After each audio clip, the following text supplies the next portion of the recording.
agasanga ibintu byarayogereye, abantu barapfuye, ingabo mu by'ukuri zabuze icyerekezo.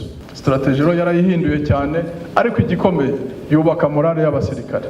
Jenoside yarihutaga cyane, yakorwaga n'ubukana bwinshi n'imbaraga nyinshi n'umuvuduko mwinshi. RPA nk'uko muyumva, nta modoka, nta ndege, nta gifaro, nta maguru. Niba uva mu Mutara ukajya mu Majyepfo, nta maguru. Niba uva mu Byumba ukaza i Kigali, nta maguru. Wikoreye urwana. Bituma bahungana intwaro, bahunga uko bakabaye, bahunga n'ibyo basahuye byose. Bisi za Onatracom zitwara buri kintu cyose, na Radio Rwanda n'ibintu byose barabijyana. Ariko icyo cyuho cyatanzwe na za ngabo zitwa za Loni zananiwe kuza gutabara, zikaza gutanga icyuho cy'abari bajya muri Kongo.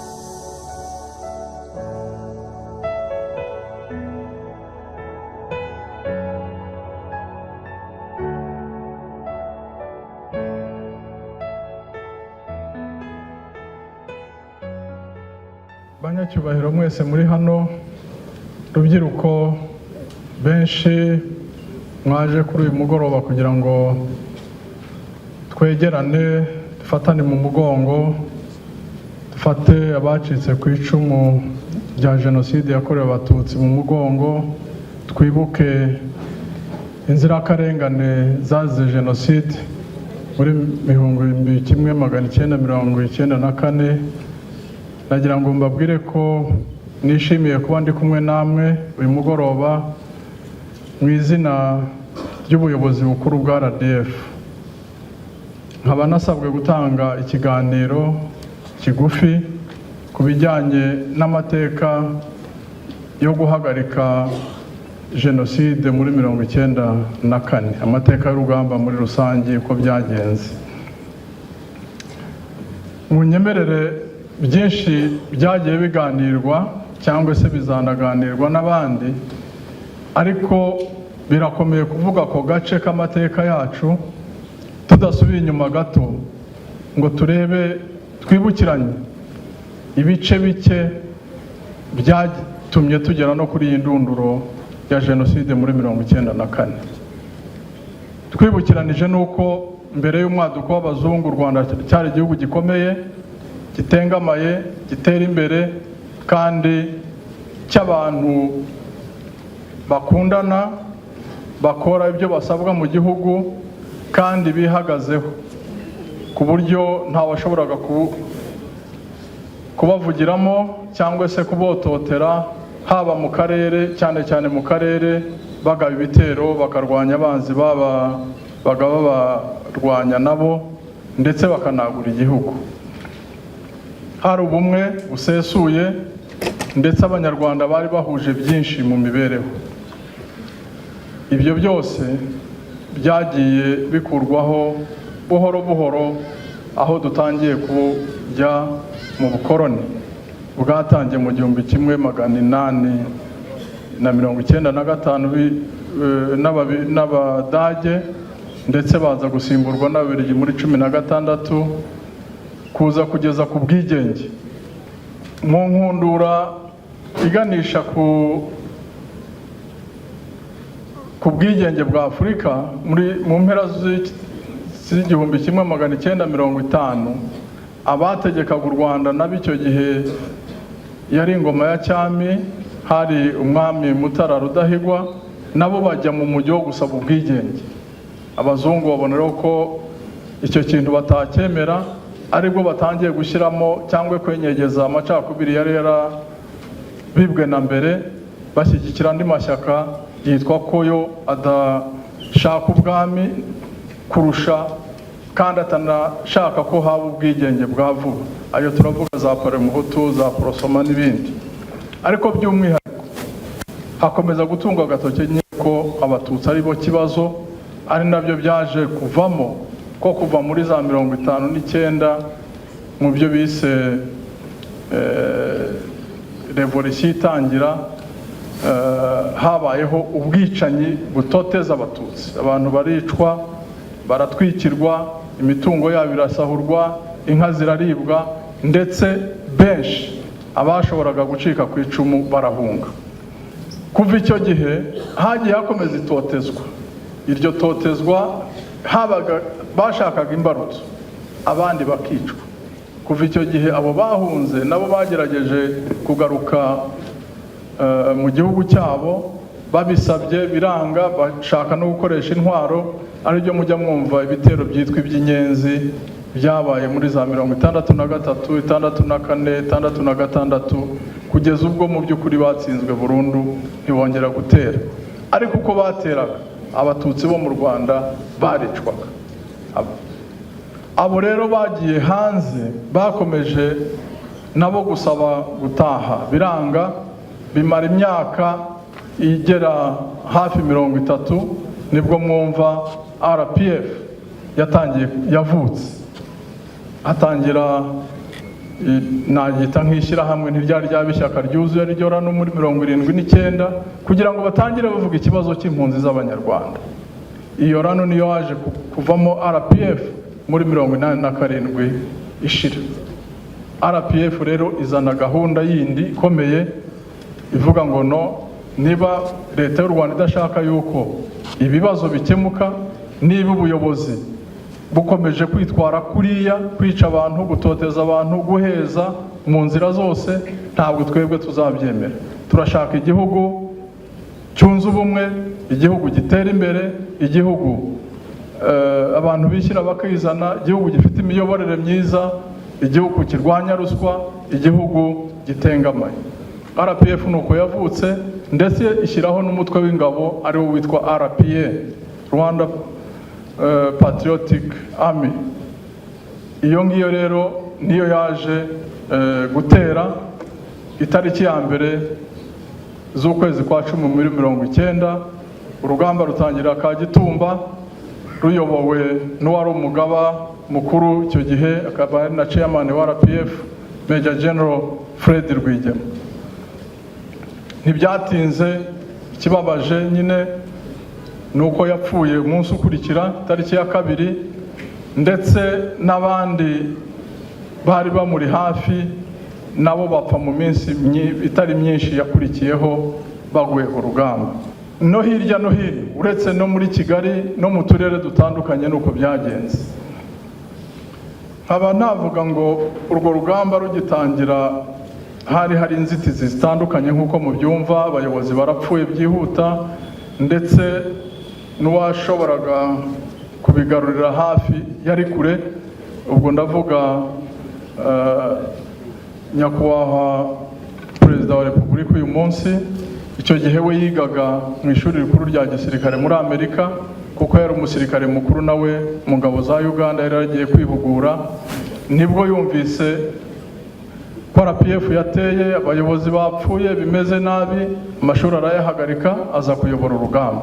Aje asanga ibintu byarayogereye, abantu barapfuye, ingabo mu by'ukuri zabuze icyerekezo, inkomere nyinshi ntacyo zifite, amasasu yarashize, imbunda zarashize, abarwayi benshi, nta biryo, nta cyerekezo. Yongera kubumbabumba ibyashobokaga, ndetse ahindura n'imirwanire kugira ngo habeho gutekereza bushya, gukora bushya, ndetse no gukora ibishoboka. Muri icyo gihe amayeri y'urugamba arahinduka, kugira ngo abantu bajye batera ibitero binini biruta imbaraga zabo, bagatera ibyo bafitiye ubushobozi, ndetse n'ibindi bite byinshi bashoboye. Mu gisirikare ni ibintu bimenyerewe, babyita strategy. Strategy rero yarayihinduye cyane, ariko igikomeye yubaka morale y'abasirikare. RPA yakomeje kwiyubaka, ziva muri za ngabo zifite intege nke, uko igenda itera, uko abanyamuryango bagenda bohereza abarwanyi, ariko na RPA igenda yiyubaka mu bushobozi, ndetse iza gufatana y'agace ikirukanamo leta mu mpera z'umwaka wa 91, ahantu mujya mwumva za Tabagwe hitwa Gasantimetero. kari agace gatoya k'ubutaka RPA yavuze iti aha ni iwacu, nta muntu uzahakandagira atadusabye uburenganzira, nimuza tuzaharwanira kandi ntimuzahadukura. Aho rero niho RPA yakomeje kwiyubakira, igenda yagura igana mu burengerazuba, igice cya Byumba ndetse n'igice cya Ruhengeri, kugeza aho yavuye iza gutabara abanyarwanda muri 1994 igihe cya jenoside. Hari igitero gikomeye cyabaye muri 1993 itariki 8 z'ukwa kabiri mu gisirikare tukita Lowiti. Igitero cya Lowiti ni igitero cyaje kigera hafi ya za Shyorongi, ariko RPA ibonye yuko barekeye aho kwica, ndetse mu bushishozi bwayo iravuga no, reka dusubire mu mishyirano, dusubire inyuma, dushyireho icyo cyiswe akarere katajyamo imirwano, dusubire aho twahoze, ariko nibongera natwe tuzaza gutabara abanyarwanda. Indege Habyarimana imaze kugwa, hari nijoro tariki 6 z'ukwezi kwa 4, aha muri Kigali batangiye gushyiraho amabariyeri ndetse batangira no kwica. Ubu abakuru bari hano, wenda bari hano barabizi. Habyarimana amaze gupfa batangiye kwica abantu, gutabara nanone kwakorwaga na RPA kwahise gutangiriye hano muri CND.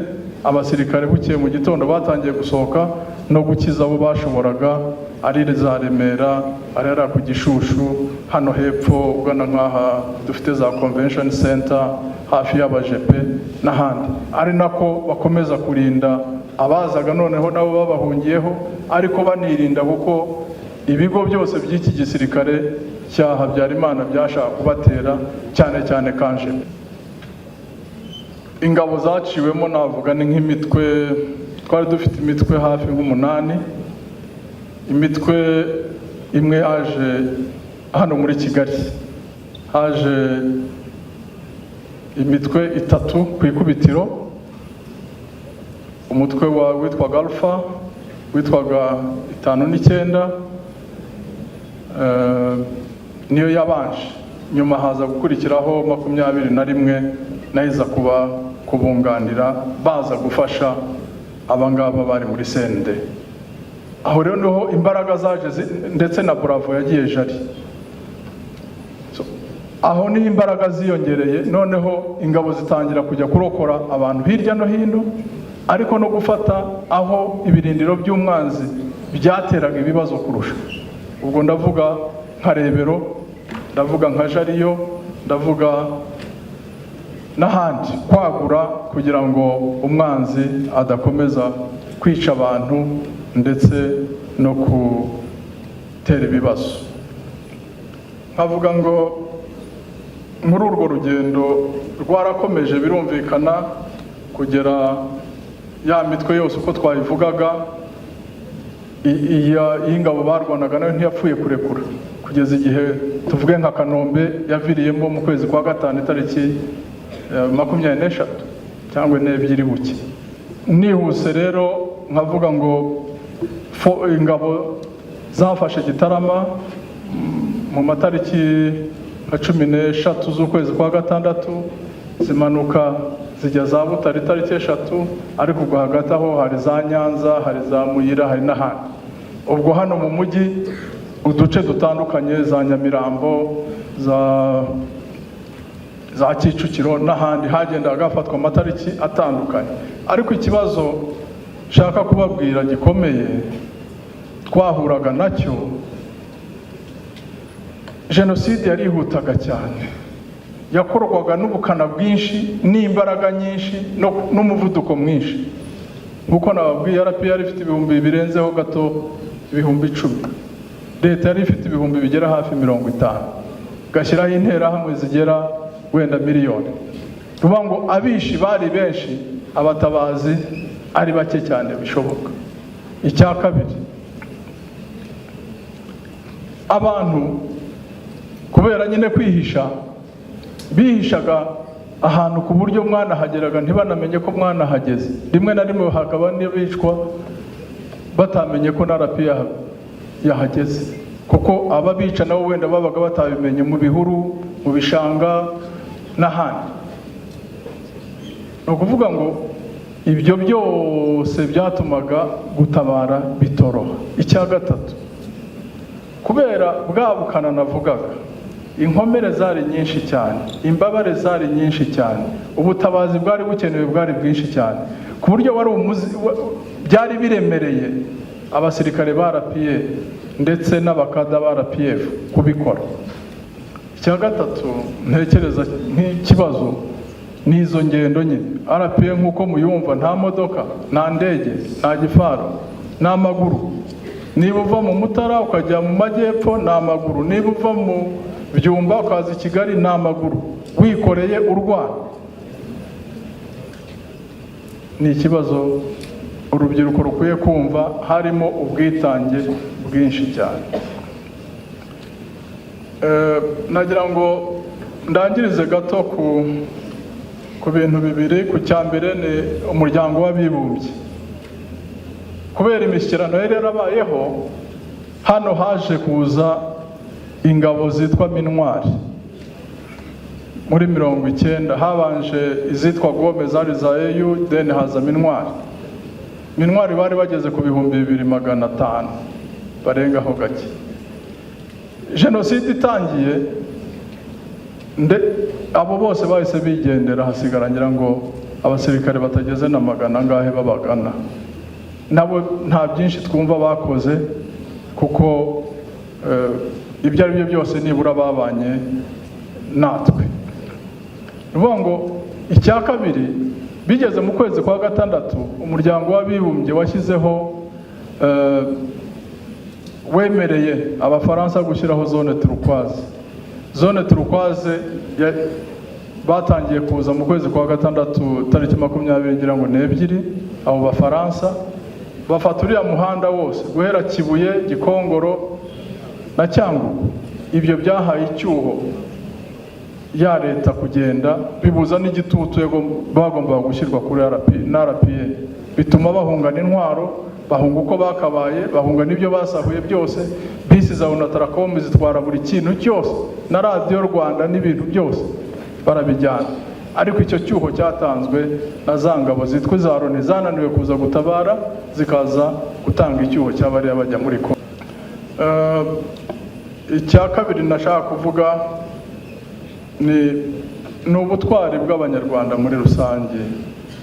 Ari aba bicwaga, ari RPF yagerageje gutabara ibyo yashoboraga byose, ariko hari n'Abanyarwanda mu buryo butandukanye banze kugwa muri icyo cyaha, muri icyo cyago, bahisha abandi, biyanga kuvuza induru, bagira uwo baha amazi, banga kwijandika, kandi nabyo byari bikomeye.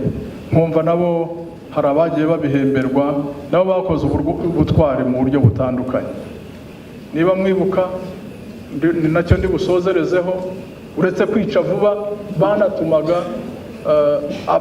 RPF itabasha guhita. Tuvuge baciye nk'intindo.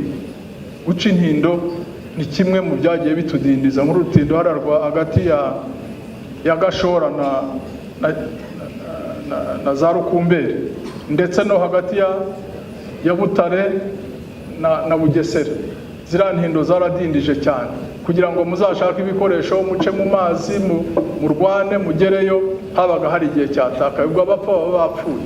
Ibyo byose rero ni imbogamizi abantu bagiye bahura nazo, ariko ntizatubujije ko ku itariki ya 4 z'ukwezi kwa 7 muri 1994 umujyi wa Kigali wafashwe, umujyi wa Butare ugafatwa. Bikaba bivuze ko u Rwanda rwohowe, hasigara Gisenyi nayo yafashwe kuri 17. Ubwo ku itariki 19 hajyaho leta. Muri rusange nuko urugamba rwagenze. Tukaba dushimira ko mwaduhaye akanya ngo tuze kubaganira kuri ibyo bike twateguye, twumva twabizeza yuko RPF ubu yavuyemo RDF, umutima ni wa wundi, ubushake ni bwa bundi, ikiyongereye n'ubushobozi. Ubwo rero nta bwoba, nta gishyika, nta mpungenge ko ikintu cyitwa jenoside twahigiye ko ari never again, ko cyasubira haba mu Rwanda n'ahandi twasabwa kugikemura. Ndabashimiye.